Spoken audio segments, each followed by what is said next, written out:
Promotor tinju internasional Jainal Thayyib tahanne ajak Polres Badung di subane periksane da sejam pas Kamis 2 September.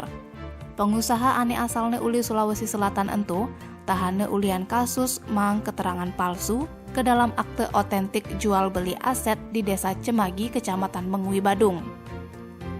Jainal keperiksa di ruangan reskrim sawetara jam dase. Di subane nyalanin pemeriksaan dase jam, Jainal langsung celepange ke ruang tahanan di lantai 2. Kasih Humas Polres Badung Ibtu Ketut Sudane nyelasang kasusne enu meproses.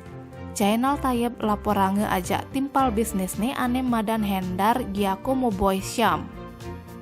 Unduk nyelepang keterangan palsu ke akte otentik.